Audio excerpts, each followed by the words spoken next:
how can you go from 2 hours of sleep a night to 8 hours of unbroken sleep in menopause in less than 15 weeks with no HRT and no supplements? That's exactly what we are going to go through on this session. Yesterday, I sat down with one of our amazing clients. She has completely transformed her sleep that she had been struggling with for years before she came working with us. So this is how she was feeling just 15 weeks ago. So I was like, I have to do something. I'm exhausted, and they're like the 2 hours of sleep I'm getting a night is just not working. 2 hours of sleep. And this is where she ended up only 15 weeks later. I can tell you now that I can sleep a good 8-hour night. That there is like huge to me because I'm not exhausted like the next day. And this is not just a unique situation. Broken sleep, insomnia, inability to fall asleep is within the top 3 most common symptoms that women come to our practice with. And the vast majority of them completely overhaul their sleep within 10 to 16 weeks, again, without HRT or any supplements. So let me show you how women actually get their energy back without supplements or HRT and fix the broken sleep. How familiar does this sound? You wake up, you're already exhausted. You haven't even started your day yet and you already feel behind.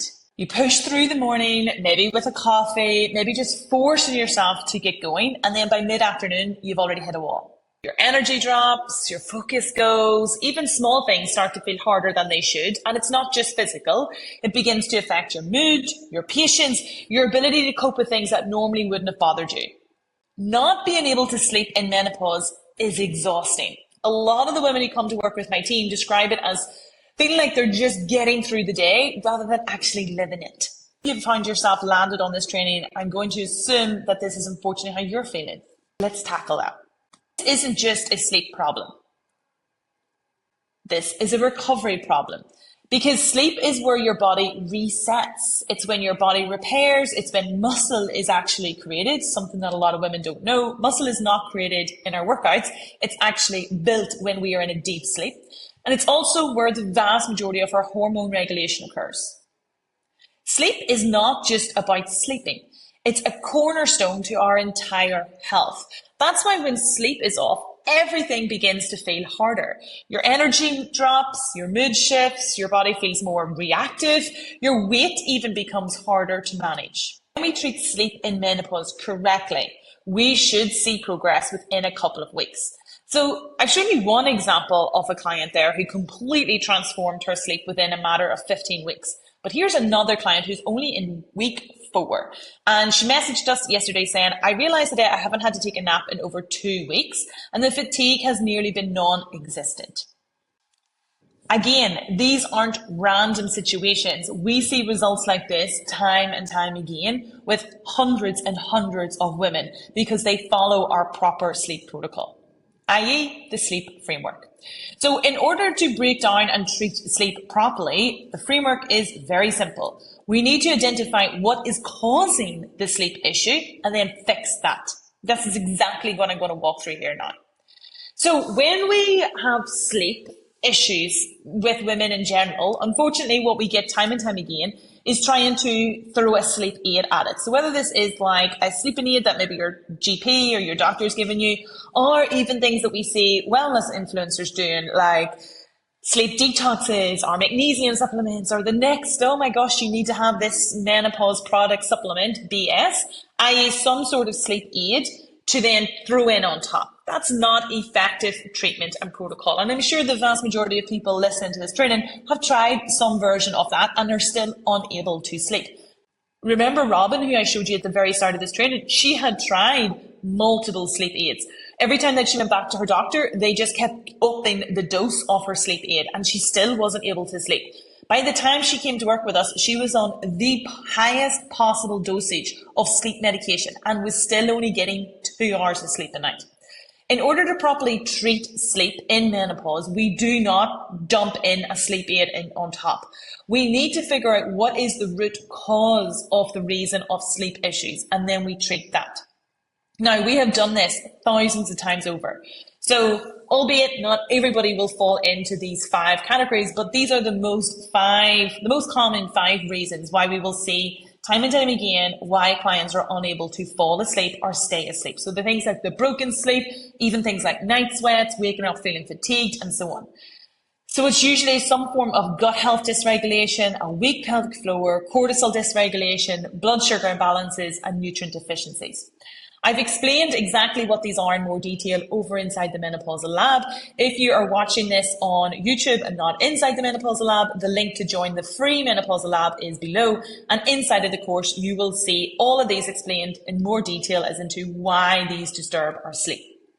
But for this video alone, I'm going to show you how to treat them and reduce them to actually overhaul your sleep. So let's say we have an individual whose actual sleep concerns, once we've done a proper sleep screening, is being driven by poor gut health and blood sugar imbalances. So the fact that her gut is sluggish is meaning that she's staying in a light sleep across the night, i.e. she's still waking up tired, and maybe she's skipping meals or under-eating protein or under-eating fiber, i.e. her blood sugar imbalances are being fluctuated across the day. That can cause things like 1 a.m., 2 a.m. wake-ups, it can cause night sweats and so on. So let's say she's having these symptoms and they are being driven by these two factors. Us giving her a sleep aid is not going to help that. Fixing these two things will. So if we've identified that gut health and blood sugar imbalances are the reason this person can't sleep, treating those is what's going to help with her sleep. That's how she gets better sleep, not the sleep aid in and top.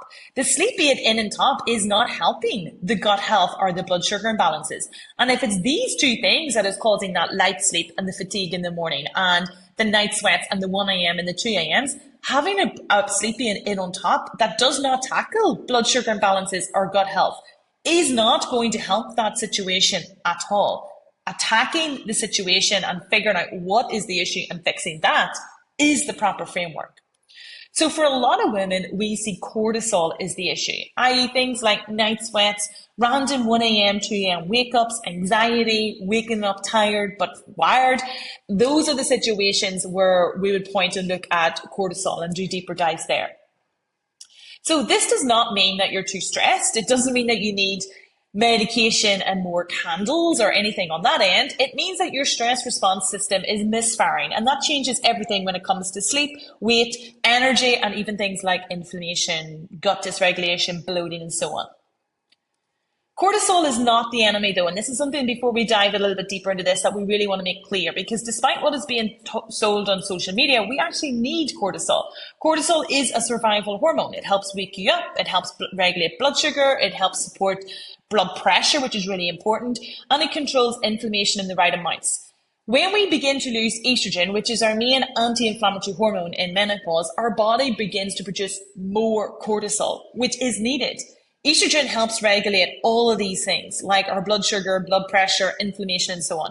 When we lose estrogen, our body naturally needs to help fight that, and it produces more cortisol in order to replace some of the functions of protection that estrogen was giving us prior. The problem in menopause isn't cortisol itself, it's dysregulation of the cortisol. Estrogen and progesterone both help regulate this stress response. And so when they begin to fluctuate and decline, the buffering system begins to weaken. i.e. now we begin to react faster. You recover slower. Your nervous system feels on for long. Maybe things that didn't bother you before now bothers you. Maybe you used to have a good stress tolerance before and now you feel stressed, anxious at all times. Maybe you just feel like you can't switch your mind off. All of these are signs that the buffering system has now weakened. Cortisol becomes easier to elevate during menopause and harder to calm. So how does this show up?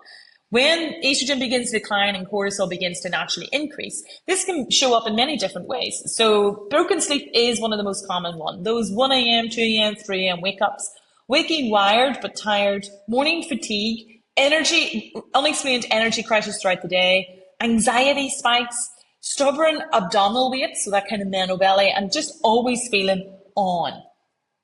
In menopause, cortisol often does become the first domino because the internal environment has changed. I.e., remember that we diagram off the plant and the root causes in underneath it. For the vast majority of the clients that we see that coming through our doors, it is the cortisol cycle that we need to usually start working on. Now, I like to use this analogy of water to help explain how we actually tackle cortisol, because unfortunately there's so much BS out there around cortisol detox and take this to fix your cortisol. We can't do that. So let's use the analogy of a glass and water to help us understand cortisol regulation before, during, and after menopause. So before menopause, if we take the glass to be our body and the water to be our cortisol regulation, the amount of cortisol that our body produced every day was pretty much like a half a glass full.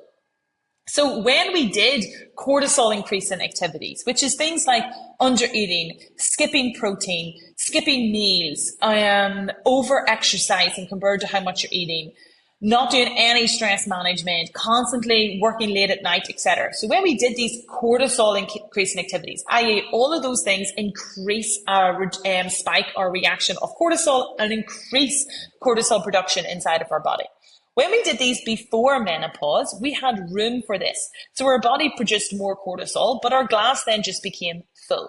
So before we had half a glass of water, i.e. cortisol production. When we added in more cortisol increasing activities from what we were doing throughout the day, our body produced more cortisol. But we had room for this because our glass was only half full. So it didn't overflow, didn't put us into a state of constant fight or flight or anything like that. It just raised our glass, but we had room for that because our glass previously was only half full. During and after menopause, when, as remember there, I mentioned that when we're going through menopause and into postmenopause, our body naturally produces more cortisol every single day. So if we're using the analogy of a glass of water, our glass is usually pretty full naturally every single day because our body is producing more cortisol to help us with inflammation, to help our blood pressure and so on, now that it lacks estrogen. So now when we try to add in more cortisol increasing activities to a glass that's already naturally starting as more full. So when we now skip meals, when we now undereat protein, when we now undereat fiber, when we now work really late at night, when we now have no longer stress management in place, when we now overtrain compared to how much we're eating, we don't have any extra room for this. And this is where we then constantly exist in this fight or flight mode, because our water previously is already full. We don't really have a lot more space now for cortisol increasing activities. So it's very easy to tip into that fight or flight mode. And it's now very easy to have those 1 a.m., 2 a.m. wake-ups, have the night sweats, have the weight around our core without really changing anything. And this is a common frustration I hear time and time again, because we will see women and they're like, well, I've always ate like this. Like, I've always barely ate and I haven't had any of these issues. Yes, that was because previously your glass was only half full and you had room to do that. Now your body environment is different. So your approach to looking after it must also be different. We do not try and put our focus into reducing this water. We put our focus into reducing the cortisol increasing activities. And this is where the mismatch of misinformation becomes, because on social media, we are sold lots of products and supplements, etc., to try and lower these cortisol natural increasing levels inside of our body. That's never going to happen. Our body naturally produces that level of cortisol every single day. A supplement or something that a wellness guru is selling you on social media is not going to override how your body is naturally producing hormones on a day-to-day basis. So we cannot put our energy there. We now just accept that we are going to have higher levels of cortisol in our body. And like I said earlier, that's not a bad thing. We need that. It is a good hormone. Dysregulation of it, too much of it, is the issue.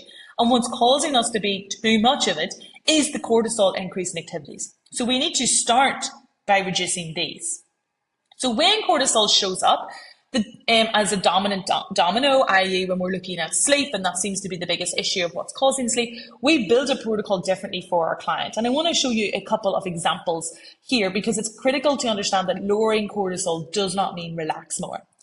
So before we build anything, we need to understand what is this person's nutrition like, what is their total intake, what's their exercise load, what is their sleep patterns, are they waking up to go to the bathroom, are they waking up feeling tired, are they struggling to fall asleep, what's their nervous system load like, what's their work schedule like, do they have any downtime, are they caring for sick parents, what is their stress demands, what's their daily decision fatigue? This is something that we overlook time and time again. The vast majority of midlife women are just constantly running on nothing, running on fumes, running in constant burnout. And what's their blood sugar stability like? Are they skipping meals? Are they under eating protein? Is their blood sugar just out of whack on a daily basis? Then we ask ourselves two key questions. Is there anything? So let me give you two clear examples. So firstly, we have what we usually call the healthy overachiever. And this is exactly what this woman came to us struggling with. She was eating very clean. She was fasting pretty much every day until noon. She was training 5 times a week and she was hitting 10 to 12K steps every single day. So as per social media, she was very healthy and doing things right. But unfortunately, she was struggling with so many different symptoms.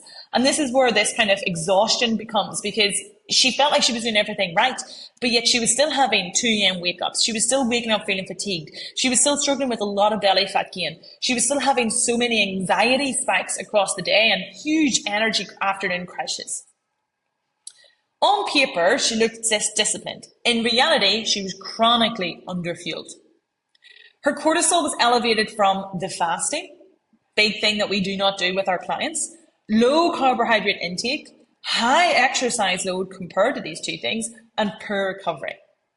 So for her, reducing the cortisol started with her actually consuming 3 meals a day and having a breakfast. We put that in straight away for her. We increased her carbohydrates strategically. So she came to us barely eating any carbohydrates, and we can't just ramp that up overnight to what it actually needs to be. So we slowly did that over the first sort of maybe 6 to 8 weeks with her. Reduced her training intensity until we got her fuel level, i.e. how much she was eating, to be aligned with that. And we started to stabilize that blood sugar by ensuring that she was eating at consistent times across the day, ensuring that she was actually eating enough, and ensuring that she was not just eating protein, but actually eating enough protein and of the right sources. So we didn't add any supplements. We definitely did not cut any foods, and we definitely did not get her to push any harder in terms of that. Within weeks of doing this, her sleep deepened, her energy began to stabilize, and the midsection weight started to respond and come back down. And she was eating more food. This is the second client. A client that we'll typically hear time and time again is, I'm not stressed. Especially when we mention the word cortisol, or we begin to talk anything about cortisol, people begin to say, I really feel kind of stressed. So with this individual, she said, I wouldn't say I'm stressed, I just have a lot going on. So she had a full-time job, aging parents, family, constant responsibility, but no real downshift, no real downtime outside of that. Her symptoms, similar to the other lady, so she was wired at night, she was feeling exhausted in the mornings, she had a lot of cravings, especially in the evenings. The belly weight, as you can see again, around here, so not really a lot of weight elsewhere, it was just really that visceral fat, and that kind of snappy mood shifts that she was having time and time again. Her cortisol wasn't really being driven by her diet once we looked through things and once we looked at her nutrition on a deeper diver. It was actually being driven by her nervous system overload. So for her, it was different. So we had to stabilize her blood sugar first. We built recovery into her wake. We reduced her high intensity training, and we structured proper sleep protection. When her cortisol dropped, the inflammation dropped, which meant the cortisols dropped, which then meant that the weight began to actually start. We did not tell her to meditate for an hour or add in any kind of adrenal supplements or push more cardio or definitely not cut any calories. All of these things can even cause more stress on the body if done incorrectly. Because cortisol is rarely solved by adding more effort, it's usually solved by removing the biggest stress amplifiers first. You don't need more restriction. You don't need another diet. You don't need another more willpower. You need the right starting point. So for both of those ladies, when they came to us with sleep is a concern, and for even that client Robin at the very beginning, they all came to us saying, sleep is an issue. I can't sleep. And they had all been trying some version of a sleep aid, whether it was a sleep supplement or a medication from their actual doctor, like Robin was trying. But no one had actually taken the time to step back and figure out, well, what is causing the sleep issues? So for like Robin in the very beginning, she was eating healthy, but massively overeating. She was fasting. She was barely having enough fiber at all throughout the day. Her blood sugar dysregulation was crazy because of the fasting, the undereating, the dysregulation. She was training like 5-6 times a week on very little fuel, even though it was healthy fuel. With the second client, it was a very similar story. That healthy overachiever, i.e., on paper looked very disciplined, eating very well, but in reality just chronically dysregulated. And that other lady at the very end there that I showed you, the third example, she was eating actually pretty well. She was having 3 meals a day. She was having balanced meals. So her cortisol dysregulation and her sleep issues had nothing really to do with her nutrition. It was more so her constant nervous overload, i.e. just constantly living in a state of overwhelm and burnout. These 3 ladies did not need another sleep aid. They did not need another supplement. They did not need another, let me fix your sleep with this one-size-fits-all protocol. They needed somebody to figure out the right starting point for them. As a reminder, when we are looking at sleep, we have to treat the root cause. With all menopausal symptoms, we do not treat the symptom label. We treat what is driving the issue. So like if it is sleep, we figure out what is the root cause for that. If it's joint pain, we don't treat joint pain. We treat what is causing that joint pain.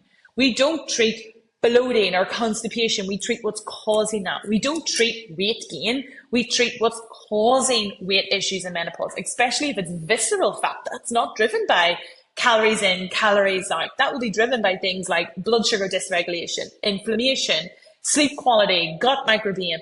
If we're not looking at this, you're constantly going to be spinning your wheels, trying these top line things to treat symptoms at a top level. This is fragmented care, and it's why it does not work effectively inside of menopause.